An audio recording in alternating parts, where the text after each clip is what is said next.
এই পৃথিবীতে কেউ দেখবেন ধনী থেকে গরিব হচ্ছেন, কেউ দেখবেন গরিব থেকে ধনী হয়ে যাচ্ছেন। কেন আপনি গরিব থেকে আরো গরিব হচ্ছেন? এই প্রশ্নটা আপনি যদি নিজেকে একবার করেন, আমি জানি না আপনি উত্তর খুঁজে পাবেন কিনা। তবে আজকে আমি যে ভিডিওটি আপনাদের সামনে উপস্থাপন করব, আশা করি এই ভিডিওটি যদি আপনি মন দিয়ে একবার উপলব্ধি করতে পারেন, তাহলে হয়তো এর উত্তর আপনি হয়তো খুঁজে পাবেন। দেখুন, আমাদের মধ্যে কেউ কেউ আছেন যারা জন্মগতভাবে অত্যন্ত গরিব, আবার কেউ কেউ আছেন যারা জন্মগতভাবে খুব ধনী। অনেকে বলবেন গরিব হিসেবে জন্ম নেওয়াটা কখনো দোষের নয়, কিন্তু আপনি মারা যাওয়ার সময় যদি আপনি দরিদ্র থাকেন বা আপনি গরিব থাকেন, সেটা আপনার দোষ। কারণ সারা জীবন আর্থিকভাবে সফল হওয়ার জন্যে, স্বাধীন হওয়ার জন্যে ঠিকমতো আপনি কাজ করতে পারেননি, হয়তো আপনি কাজ করেননি। আপনারা দেখছেন BD teaching and motivation official YouTube channel. যদি আমাদের এই ভিডিওগুলো আপনাদের ভালো লাগে, লাইক করবেন, শেয়ার করবেন, চ্যানেলটিকে সাবস্ক্রাইব করবেন। আমরা কেউ কেউ মনে করি যে ঈশ্বর আমাদের গরিব রেখেছেন, আবার কেউ কেউ ভাবি যে তাদের ভাগ্যই হয়তো খারাপ। আমি কোনো কথাকে গ্রহণ বা পরিত্যাগ করব না, তবে এখানে কিছু কথা আপনাদের জানাবো। দেখুন, ভাগ্য বলে একটা কথা কিন্তু আছে, এটা আমরা জানি, কিন্তু যদি কাজ না করে কেউ বসে থাকেন, তাহলে ভাগ্য সুপ্রসন্ন হওয়ার কোনো সুযোগ নেই। কেউ কাজ করলে, পরিশ্রম করলে তার সঙ্গে ভাগ্য যোগ হবেই। তখন যে কেউ ধনী হবে, যে কোনো পেশাতে সফলতা আসবে। কি অভ্যাসের কারণে মূলত কেউ গরিব থেকে আরো গরিব হচ্ছেন, হয়তো সেটা তিনি জানেন অথবা জানেন না। যারা প্রত্যেক দিন একটু একটু করে গরিব হচ্ছেন, তাদের জন্য আজকের এই ভিডিওটা গুরুত্বপূর্ণ। তাদের খেয়াল করতে হবে।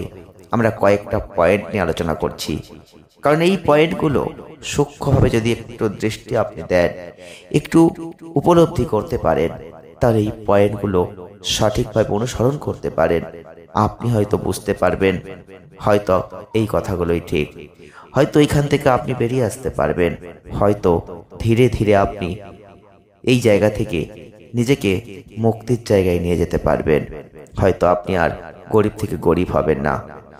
দেখুন, আপনি ইনকাম করছেন, খরচ করছেন, সময় চলে যাচ্ছে, বাচ্চারা বড় হচ্ছে, আপনারও বয়স হচ্ছে, আপনিও বুড়ো হচ্ছেন, কিন্তু কোনো ধরনের কোনো আর্থিক পরিকল্পনা করছেন না। সময়ের সঙ্গে যেগুলো সামনে আসছে, শুধু সেগুলো মিট করতে করতে আপনি সামনে যাচ্ছেন। আপনি এগিয়ে যাচ্ছেন ঠিক, কিন্তু আপনি 5 বছর পরে নিজেকে কোন অবস্থায় দেখতে চান, আপনার বাচ্চাকে ভবিষ্যতে কি ধরনের এডুকেশন দিতে চান, আপনি রিটায়ারমেন্টের পরে কি করতে চান, আপনি 10 বছর পরে কি আর্থিক অবস্থায় নিজেকে দেখতে চান, এগুলোর ব্যাপারে কোনো চিন্তা ভাবনা কিন্তু আপনার নেই। সবকিছু ভাগ্যের হাতে সমর্পণ করছেন।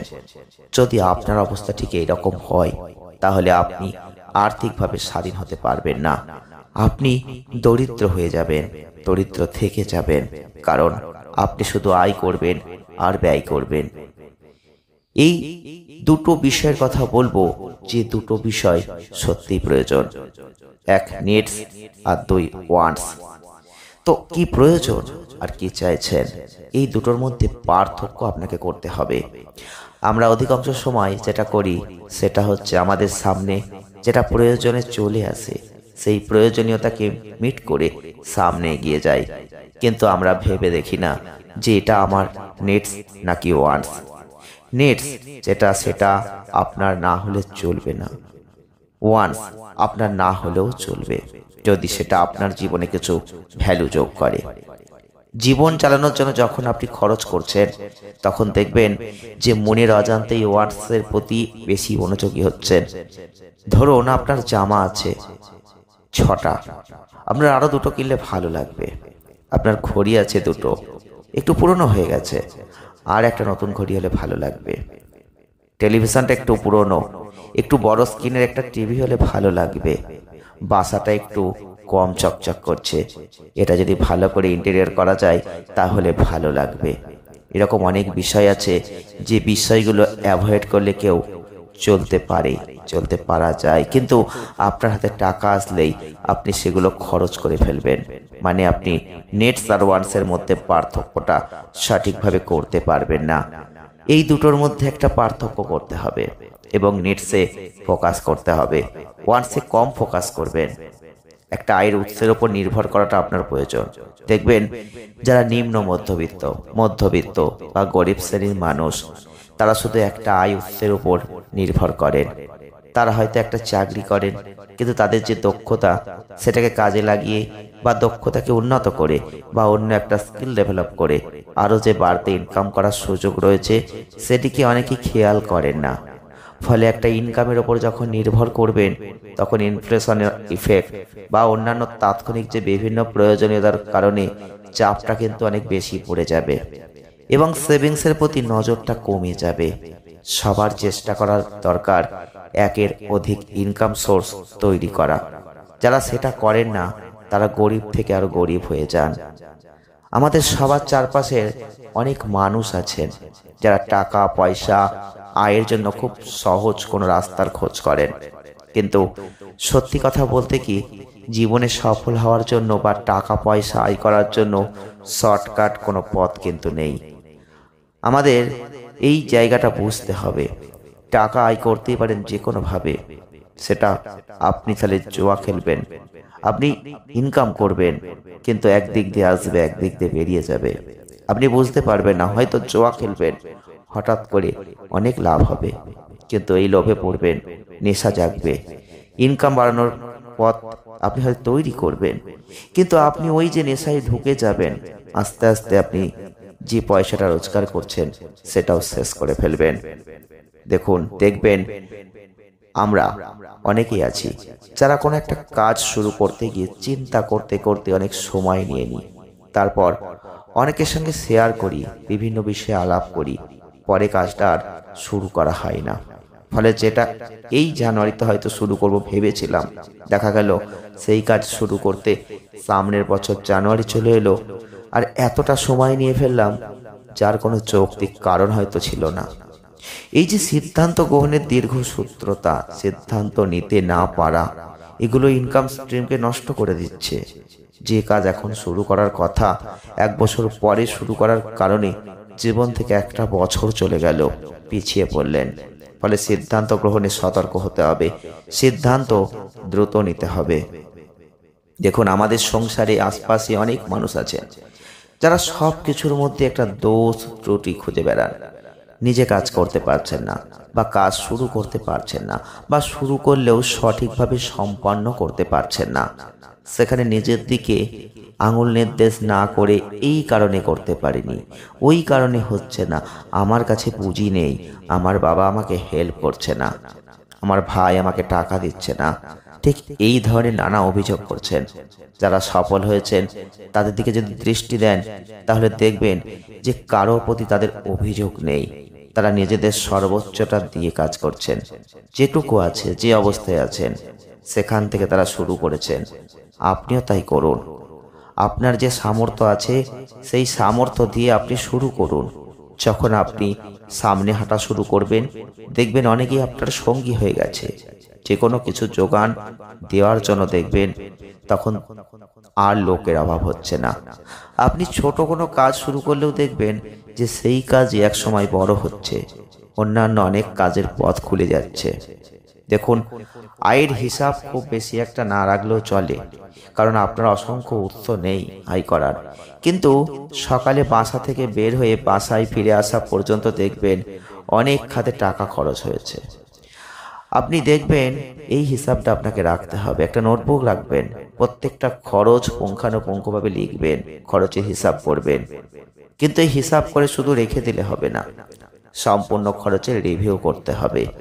একসময় মোট খরচ দেখার পর আপনার মনে হবে অনেক খরচ না করলেও পারা যেত। যে খরচগুলো, যে ভুল খরচ আপনি করেছেন সেগুলো পরবর্তীতে যেন আর না হয় সেদিকে খেয়াল করবেন। কারণ আয় তো আনলিমিটেড হচ্ছে না, ফলে খরচও আনলিমিটেড করতে পারবেন না।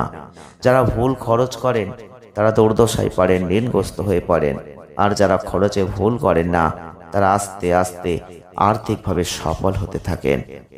এখানে সঙ্গী বলতে শুধু স্পাউসের বাছাইয়ের কথা বলবেন না, এর পাশাপাশি বন্ধু বান্ধব যাদের সাথে আপনি চলবেন তাদের কথাও একটু দেখবেন। মূলত আপনি যাদের সাথে চলছেন দেখবেন আপনার কাজকর্ম তাদের মতো হচ্ছে। আপনি যদি অপব্যয়ী কারোর সাথে চলেন দেখবেন আপনিও তাদের মতো অপব্যয়ী হবেন। তাদের যে অভ্যাস আপনার মধ্যে চলে আসছে, আপনি যদি মিতব্যয়ী লোকের সাথে চলেন দেখবেন আপনিও তাদের মতো মিতব্যয়ী হচ্ছেন। আপনি যে স্পাউস নির্বাচন করছেন সে যদি অতি খরচ করে দেখবেন আপনার অবস্থা খারাপ হচ্ছে। এজন্য সবারই খুব সচেতন হওয়া দরকার। যাদের সঙ্গে সময় কাটাচ্ছেন তারা কি সফল মানুষ? তারা কি পজিটিভ দিকে উৎসাহিত করছে নাকি খরচের দিকে উৎসাহিত করছে? যেটা সঠিক, যেটা ভালো সেটাই ভেবে আপনাকে চলতে হবে। একটা কথা মাথায় রাখবেন, সবচেয়ে গুরুত্বপূর্ণ পয়েন্ট নিয়ে আলোচনা করব। ধরুন কারো আয় হচ্ছে 10,000 টাকা কিন্তু ব্যয় হচ্ছে 11,000 টাকা। দেখুন প্রত্যেকটা মাসে 2,000 টাকা করে অতিরিক্ত খরচ হচ্ছে। যদি জমা টাকা থাকে তাহলে সঞ্চয় ভেঙে খরচ করা খুব বাজে সিদ্ধান্ত হবে। যেটা আয় তার থেকে কম খরচ করতে হবে। আয়ের সাথে ব্যয়ের একটা সামঞ্জস্য থাকতে হবে। ওয়ারেন বাফেট বলতেন, আপনার খরচের পর যা থাকবে তা সঞ্চয় করবেন না, বরং সঞ্চয়ের পর যা থাকবে তাই খরচ করবেন। যারা এটা করেন না, খরচের সঠিক পরিকল্পনা করেন না, তারা আয় আর ব্যয়ের মধ্যে সামঞ্জস্য রাখতে পারেন না। অনেকের কাছে রিটায়ারমেন্টের পরে পর্যাপ্ত টাকা থাকে, আবার অনেকের ঋণ হয়ে যায়। এটা মূলত আয়ের ওপর নির্ভর করে না, এটা নির্ভর করে একজন ব্যক্তির খরচের অভ্যাসের ওপরে, ফান্ড ম্যানেজমেন্টের ওপরে, দক্ষতার ওপরে। তো এই কথাগুলো আপনাকে মানতে হবে, মাথায় রাখতে হবে। তাহলে আপনি আর গরিব থেকে গরিব হবেন না। আপনি যে গরিব আছেন সেখান থেকে ধীরে ধীরে ওপর দিকেই উঠবেন। হতে পারে অতিরিক্ত ধনী হতে পারবেন না, কিন্তু কিছু তো পারবেন। আপনি যে অবস্থায় রয়েছেন সেখান থেকে তার নিচে নামবেন না। সবাই তো জীবনে চায় ওপরে উঠতে, কেউ তো চায় না যেখানে আছি সেখান থেকে আরো নিচে নামতে। কেউ তো চায় না যে আমি ধনী থেকে গরিব হয়ে যাই।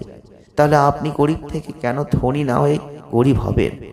যেটুকু আছে সেটুকু নষ্ট করবেন না, বুদ্ধিটা রাখবেন মাথায়, আর তার উপর ভিত্তি করে নিজেকে এগিয়ে নিয়ে যাবেন সামনের দিকে। যদি আজকের এই ভিডিওটা, আজকের এই পরামর্শগুলো আপনাদের একটু উপকৃত করে থাকে, একটু মনের মধ্যে জায়গা করে নিতে পেরে থাকে, যদি আপনার সত্যিকারের মনে হয়ে থাকে এগুলো বোঝার প্রয়োজন, দেখার প্রয়োজন, এগুলো একটু হিসাব নিকেশ করে চলার প্রয়োজন, তাহলে একবার জীবনে প্রয়োগ করে দেখবেন। আর পারলে বেশি বেশি করে লাইক করবেন, শেয়ার করবেন। তাহলে দেখবেন আপনি আর দরিদ্র হয়ে যাবেন না, আপনি আস্তে আস্তে ধনী হবেন। গরিব তারা আর গরিব থাকছেন না, আস্তে আস্তে তারাও দেখবেন অনেক বড় লোক হয়ে যাবেন। হয়তো একটু সময় লাগবে, কিন্তু আপনি পারবেন, পারবেন, আপনি পারবেন। আজকের ভিডিওটি এ পর্যন্তই। ভালো থাকবেন, দেখা হবে নেক্সট ভিডিওয়। ধন্যবাদ।